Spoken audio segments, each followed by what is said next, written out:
All right, welcome back to our series on the origin of idolatry. Where did it all start? We're asking several questions about idolatry, and we're in lesson number 3 now. So in lesson number 1, we talked about when did men begin to turn away from God and create their own religion, their own idols. In lesson number 2, we talked about why? Why did men turn away from God? What was something that was so wrong about God that they felt like they wanted to do their own thing? And so today we're going to talk about how. How did men come up with these gods? Did they just create them from their own imagination? Or is it something from their past that helped them develop these gods? So where did these gods come from? And I think you're going to be amazed by the information you see in this lesson. If those other lessons you haven't seen yet and you want to get it from the very beginning, go back to lesson number 1. But we're going to talk in this lesson about where did these pagans come up with these gods. So one of the things we're going to learn in this lesson is that there's information that the critics, the unbelievers of God and His Word, the atheists, they don't want you to know. And so if you research this hard enough, you can find the stuff we're going to talk about in this lesson. But if you just go to like some type of encyclopedia, to Wikipedia, chances are you're not going to find what we're going to talk about in this lesson because they don't want you to know. It's a lot like evolution. You're not going to find a lot of material out there in the secular world that's going to point to or talk about an intelligent designer. They don't want to go there. They don't want to open the door that there's this supernatural creator. And so you're only going to get information from one side. Well, that's kind of what we're going to talk about today. Let's start with our premise in this, and we'll build upon it. So remember we were talking about where did idolatry start? Where did it come from?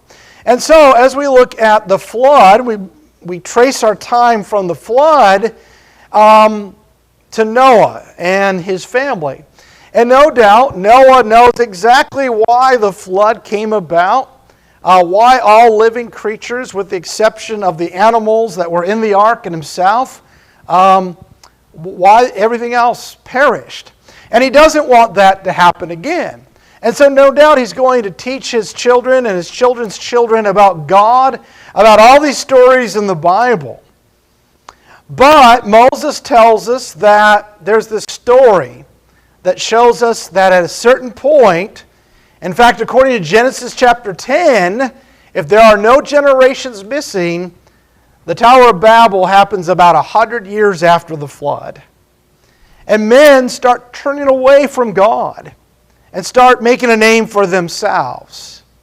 And so what does God do? He confuses their language. He scatters them. He divides them.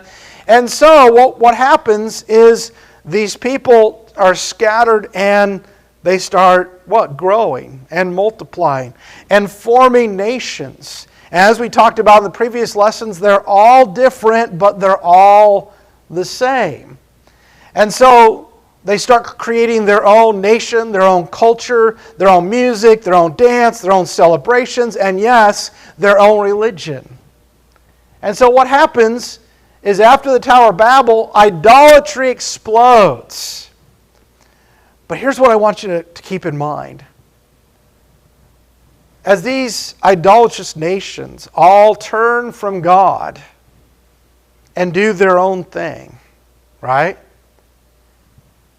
They come from this past. They come from Noah and his family. They've heard of these stories about the flood, about creation, about Adam and Eve, Cain and Abel. And it's hard for them to just get rid of that. And so ultimately what we're going to see is that the knowledge of all of this in their past, their ancestors, is going to creep into their idolatry. The stories that they tell about their gods. And it's just this incredible, not only are we answering the question when and how and why all this started, but it's an incredible lesson about evidence. That God's Word is true. It's not a history book, but the history that it includes is accurate.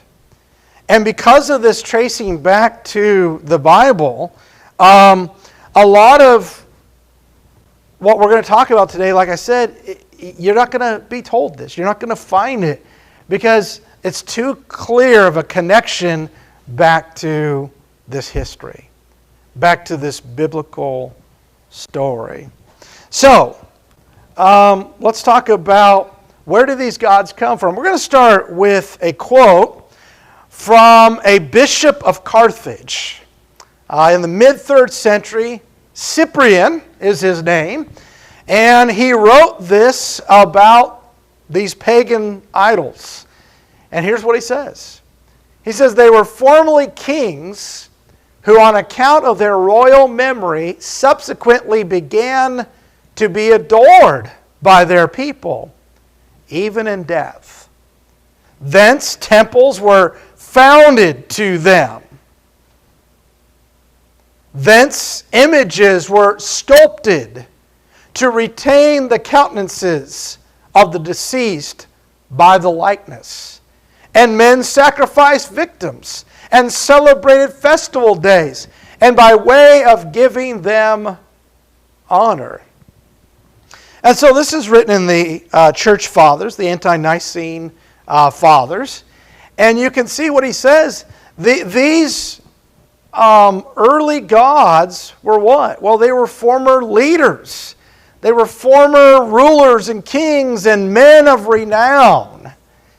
And that during their life, and especially at their death, they were deified. They were so honored that they became gods for the people. And so you can see that this isn't something they just made up. This is something that is a very big temptation for mankind. Now, we don't do anything like that today, do we? We don't deify our rulers and leaders and men of renown, do we? Well, maybe not to the point where we think of them as gods, but some would. And we do have that habit of what? Honoring these men. For example, think about John F. Kennedy, Abraham Lincoln, Ronald Reagan. Now, do we worship these men? Some do. But I would say the majority do not worship these men. But consider this. Consider, if you will, let me get back to that, yeah. If you were to say something negative about one of these individuals, even if it was true, you're going to get a lot of anger and hatred and all sorts of negative comments back to you. Why? Because we have, for some reason, these are not the only presidents we've had, but these stand out. These are renowned. These are cherished by the majority of the people. It's kind of like if you were to say something like this. You know the Beatles? They really weren't a good band. They really didn't write good music. Well, a majority of people are going to say, you're crazy, you're nuts, right? And they're going to throw all this evidence out at you.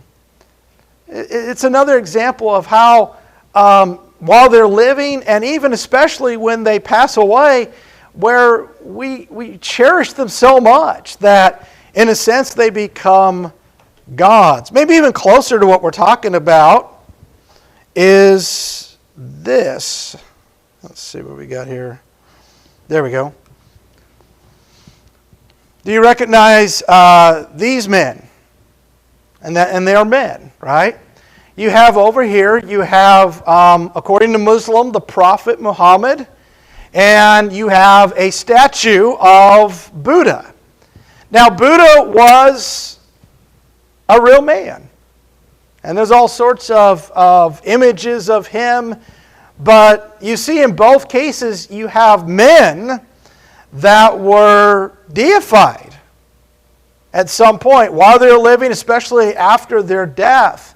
The Muslims would say he's not a god.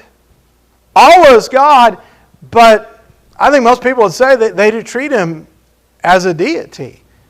You can't say anything negative about Muhammad without some deep repercussions. Buddha was a man, but at some point they deify him, and now he has become a god among the Buddhist gods. So we do that same thing that the ancients did.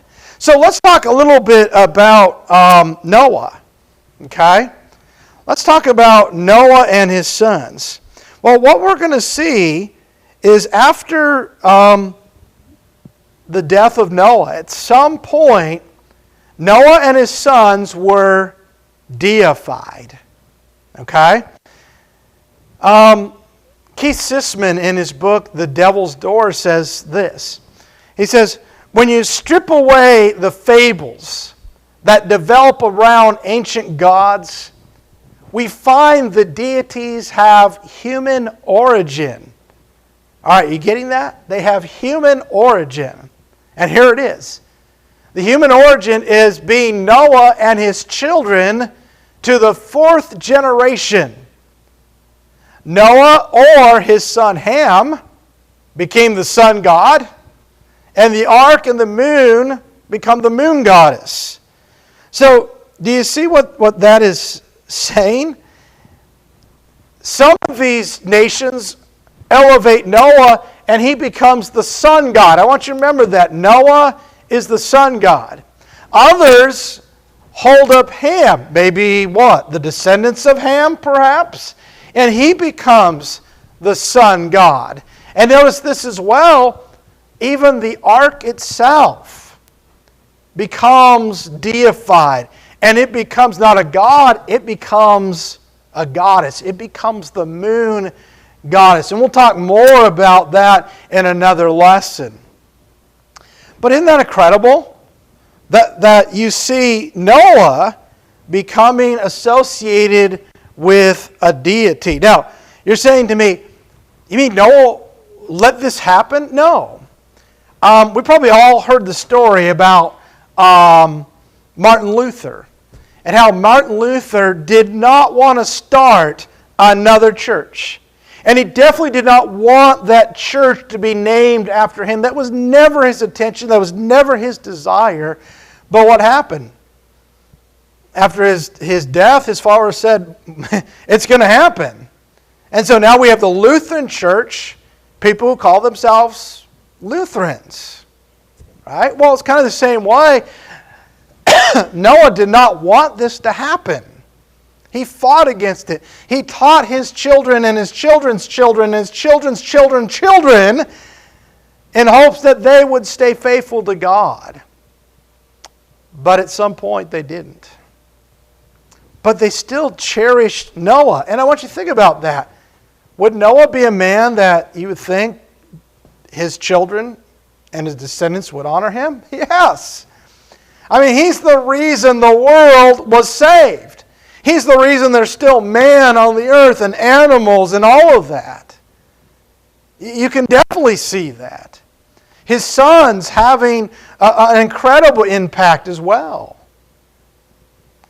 And so, when we look at this pattern of deifying men, leaders, men of renown, what are we going to find as we look in the evidence? Well, this is so interesting. You've got to keep this in mind. Number one of the things we're going to find is that biblical characters in Genesis were made into deity, were made into idols. Okay? That's the first thing I'm going to point out to you. Secondly, what we're going to find is that these gods, stories are told of them. You might have remembered that sometime in high school, maybe in English class, you had to study Greek and Roman mythology, and you had to learn the stories and so forth. Well, they developed a mythology, they developed stories of these, and what you're going to find is that a lot of these stories of these pagan gods are very similar to stories found in the Bible, and some of them are even the same in details as the Bible. Now, in high school, you may not have gotten that because they don't want to make that connection, so they're going to tell you the other stories that don't connect. But we'll point out that. But I want you to think about this as well. This is the third point. These are the mythology of pagans. These are the stories they create of their gods, their power, and the events of their gods. So they're going to take what's in their memory, what's in their lives from their past, and it's going to creep in. But some of the details are going to get distorted. They're going to get changed. And that's what we're going to expect. And so the stories are, some of the details are going to be changed and distorted, and that makes sense, doesn't it? That they're not trying to honor God. They're not trying to make sure we get the story right. But nonetheless, they can't get the details out of their life. It's part of who they are. It's part of their past. It's part of their family. So let's take a remembrance of that, and let's take a look at Noah and his sons. Noah and his sons, as we look at the evidence, were turned into gods. And they were worshipped as gods. And so, when you look at the evidence, Noah is identified with Saturn. Saturn. Not the planet, but the planet's named after the god Saturn. And you say, really? Well, what's the evidence for that? Well, let's take a comparison here. I'm just going to keep it on the screen. I tried to make this as big as I could make it. Hopefully you can see it clearly. We're going to combine the mythology of Saturn to that of Noah. And you tell me if there's a connection. Okay?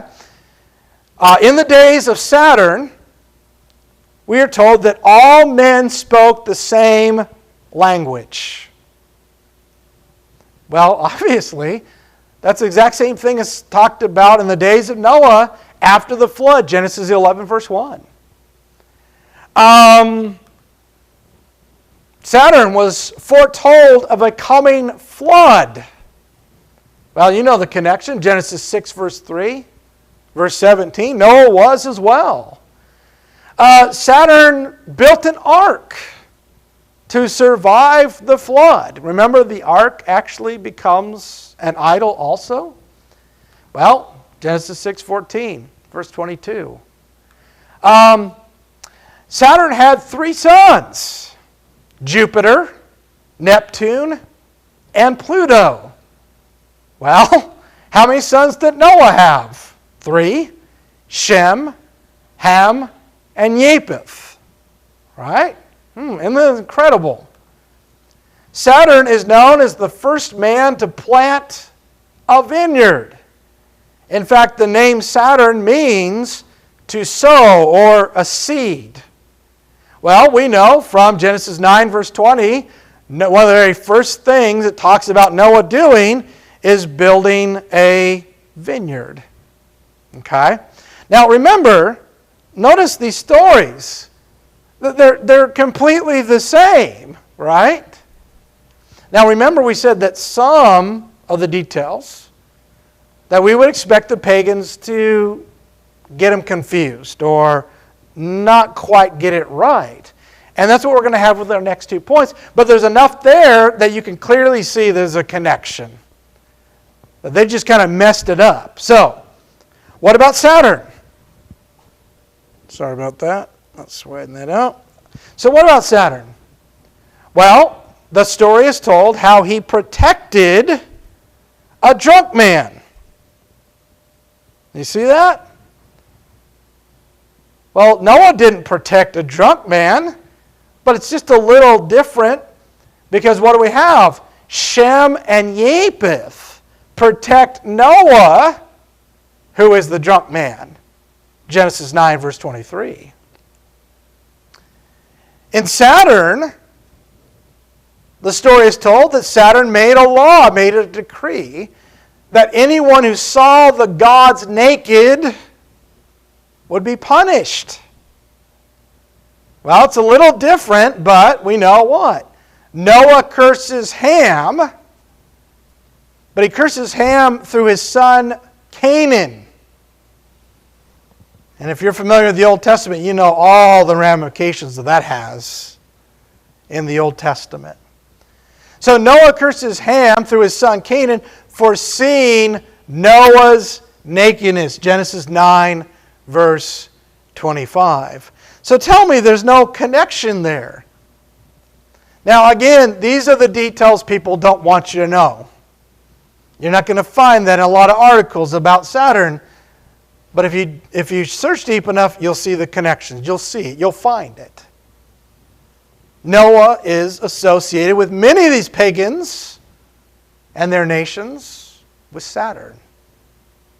Same story. What about Noah's sons? Okay. So Noah's sons. Well, Ham is associated with Jupiter. Ham and Jupiter should be I missed that one, were the youngest. Okay? Japheth is associated with Saturn's son Neptune. What do you think about this? If you were to go to Genesis 10, where does it say that the descendants of Japheth, where do they settle after the Tower of Babel? Where do they end up being?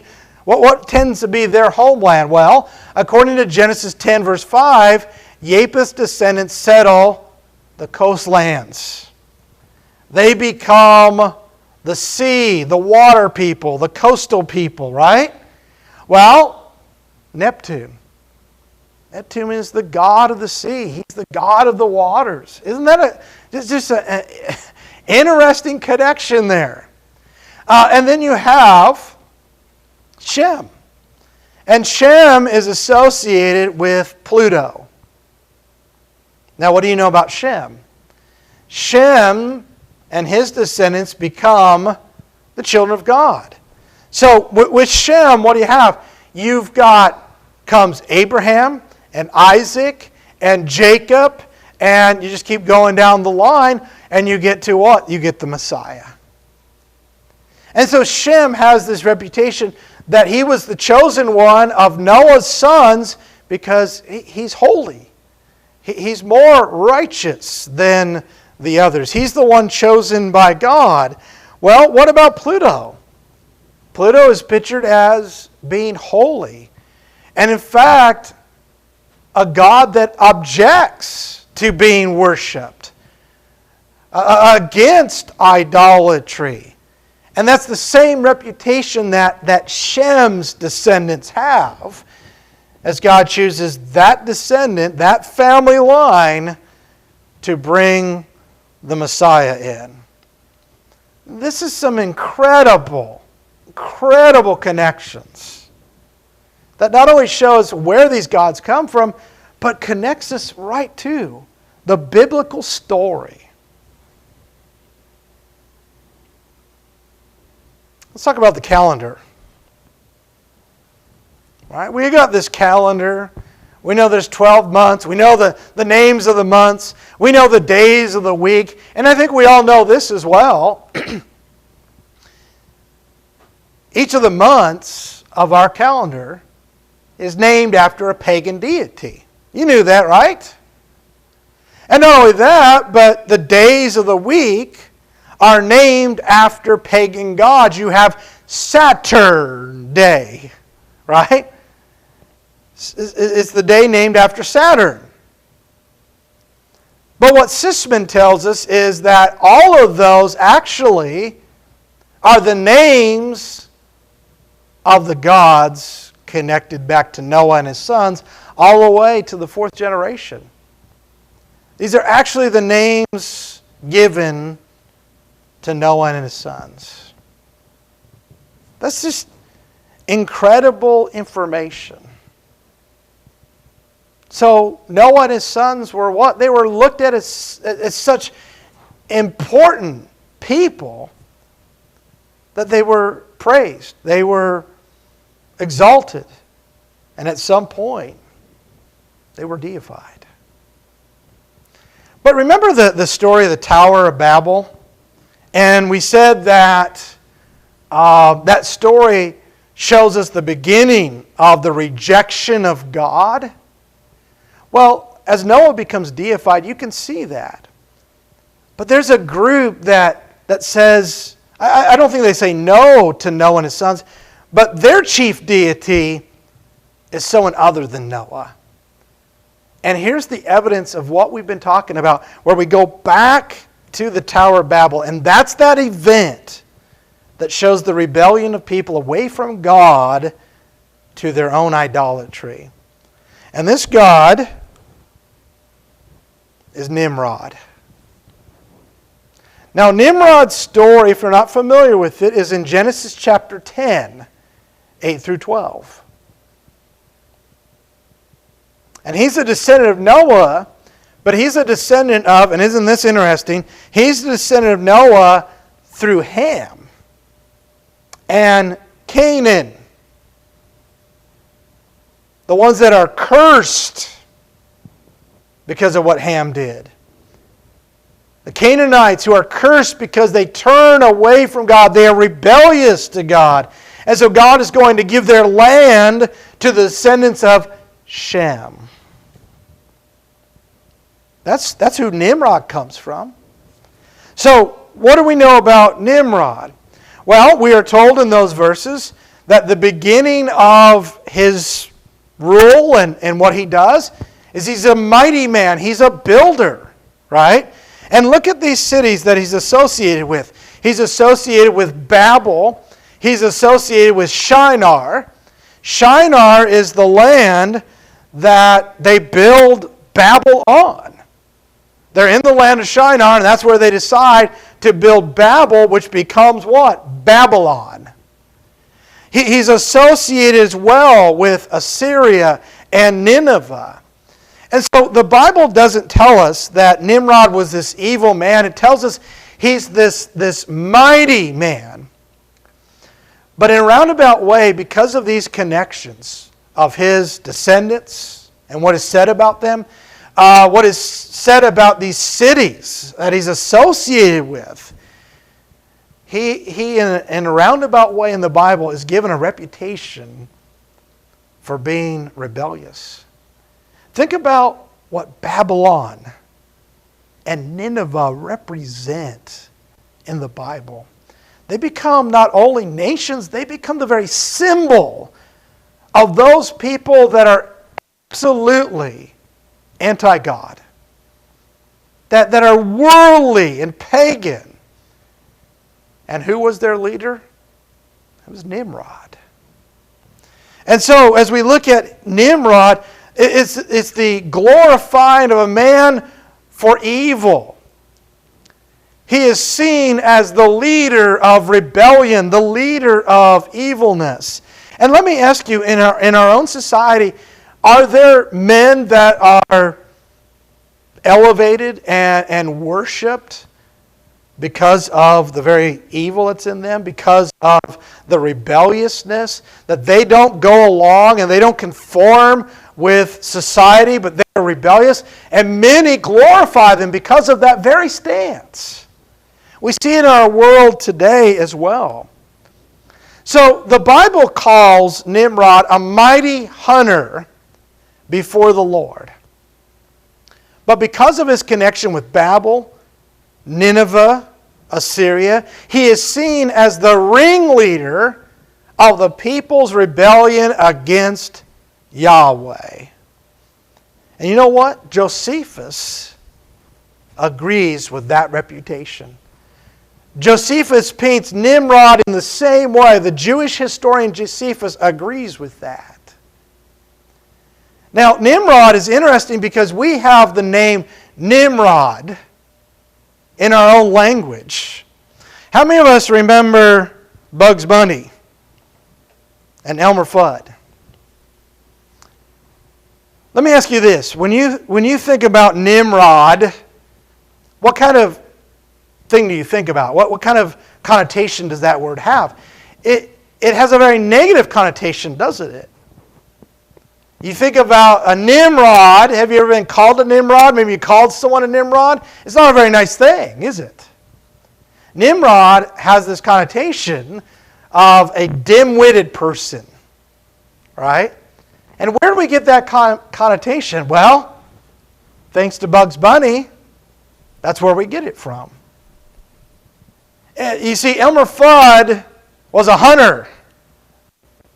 Nimrod was a mighty hunter. And so you have Bugs Bunny making this play from the Bible that Elmer Fudd is a Nimrod. He's not a mighty hunter.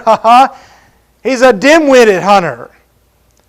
And that's carried through for our day. And so it's just an example of how we can take something like Nimrod and we can what? We can adapt it into our own words and meaning and culture as well. So let's talk a little bit about the reputation of Nimrod. Maybe not so clear in the Bible, but historical records support Nimrod's evil reputation. For example, Henry Morris, in his book, The Genesis Record, claims that the name Nimrod itself means, let us rebel. Now, I will tell you that there are some that debate that. There's a lot of debate as to exactly the origin and the meaning of Nimrod. But here's one man that says that's what it means. It means to rebel. Let us rebel.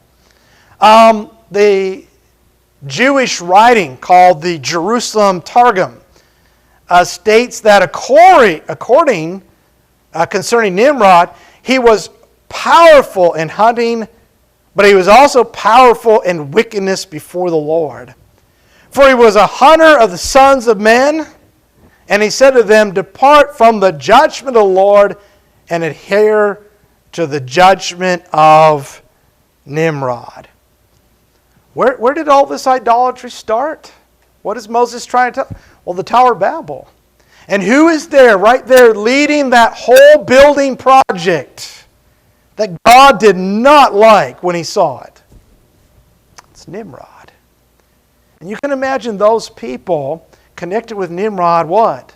At some point, maybe while he was living, maybe at his death, deifying him, exalting him for who he was. So Nimrod was deified. He's associated with several deities by different pagan nations, and that makes sense, doesn't it?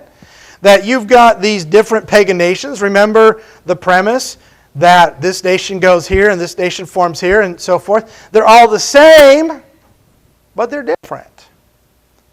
And so some of the gods are going to be a little different depending on maybe your family tree, maybe your past, right? So Nimrod, for example, is a god in the Egyptian mythology.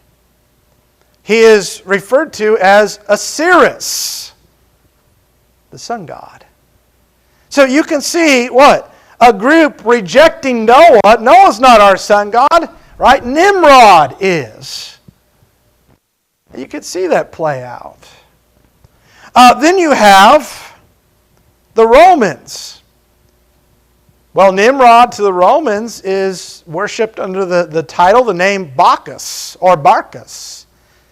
But look at this. Bacchus means what?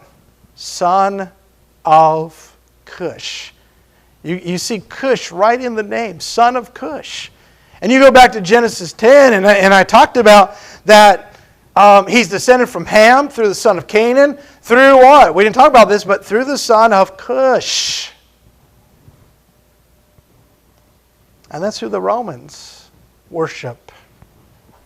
Other nations associated Nimrod with Saturn. So again, a rejection of Noah being Saturn. No, Nimrod is Saturn. But you look at our premise and you can understand why there's going to be these differences. So, our final question in this lesson. Were men the only things deified? Was it just men that were turning to gods? And the answer to that, of course, is no. For example, we've already talked about what? The ark. The ark of Noah became deified. An object was worshipped as if it had some power. I don't know if this is what it looked like, but I have up here on the screen something that might have been the appearance of that bronze or brazen serpent that Moses was told to make to save the people from God's plague. And we're told, I believe in the book of Kings, that that bronze serpent was kept by Israel.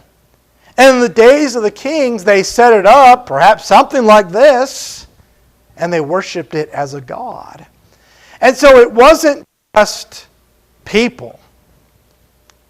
But as idolatry explodes, we see them, what? Worshipping not just men, but women. And objects. And, trees, stars, moon. Exactly what we talked about in lesson number 2, animism. That these objects are not just objects, they're deities. They have these powers. And we see that even in this. And so I want to close our lesson number 3, and I hope that, like me, you are just blown away. Not just about learning where all this came from and where these gods came from, but that you are blown away of just another evidence that the Bible is accurate and that it points its way back to the stories that God revealed to us. And therefore it points its way back to God. There's one passage in the Bible that is a perfect passage to explain about idolatry and why it happened. And that passage is Romans chapter 1, verse 21 through 23. Instead of reading at the beginning, I want to read at the end. And you tell me it doesn't state exactly what we've seen in this lesson. Here Paul writes to these Christians, for even though he's talking about the unbelievers, the pagans, for even though they knew God, notice that, they knew God. It's exactly the evidence we've seen. They did not honor Him as God. And from here on out, that's exactly the evidence we're going to see is a knowledge of God and the stories of the Bible kept in the pagan mind, but they don't honor God. They don't give Him thanks. But what? They became futile in their speculation, and their foolish heart was darkened. Professing to be wise, they became fools. How many times does the Bible talk about that?